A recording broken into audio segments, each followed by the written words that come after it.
Good morning.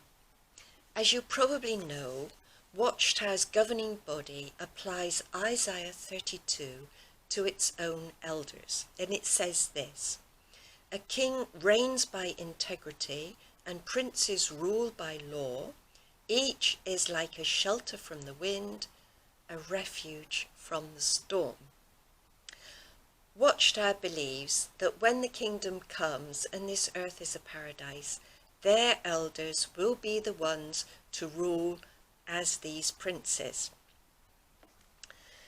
Now, if that doesn't strike horror into your heart, I don't know what will. The thought of a paradise ruled by these incompetent men is not one to be contemplated, I beg your pardon. So, is there any scriptural reason to believe that this will not be the case? Yes, there is. If we look at what other commentators have said about this verse, they believe that this prophecy was concerning Hezekiah, a king that was going to come and rule by integrity.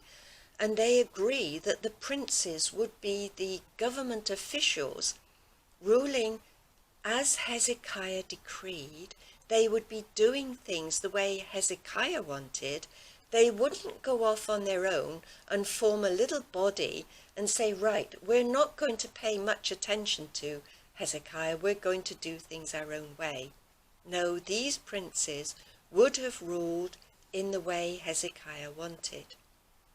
But let's bring it to the kingdom. Let's have a look at it from the kingdom's point of view. What sort of king will Jesus Christ be?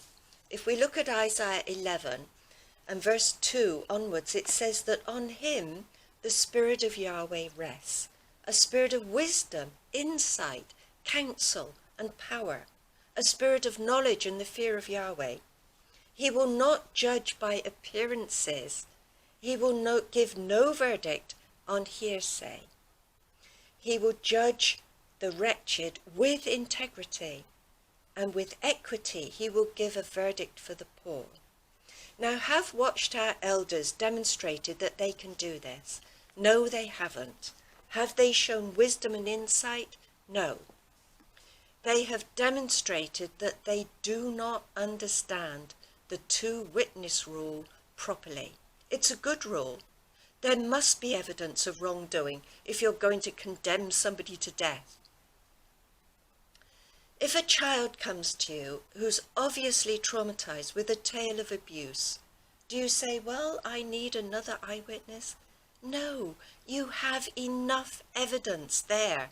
You have more than enough evidence to satisfy the two-witness rule.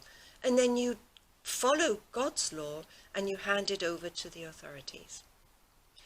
If a woman comes to you out of the hospital with a broken arm caused by her abusive husband, do they deal with this properly, or do they blame the woman? Have they acted in the way that Jesus Christ would act? No, they haven't. So, if we look at, Ezekiel 13:22. This is what God says about the prophets in Ezekiel's day. Since you distress with lies the heart of the upright man, whom I would never distress, you encourage the wicked man not to give up his wicked ways. Watchtower elders have not encouraged paedophiles to give up their ways. Instead, they have allowed it to go on. So what does God say? He said, I mean to rescue my people from you. We will be rescued from the clutches of elders who have no knowledge of God, no wisdom, and no insight. These men will not be the princes. Now, I'm saying that in a general way. There might be one or two who are able to be wise and follow God's way and will follow Jesus' way of doing things, but not if they carry on following the governing body's secret rules.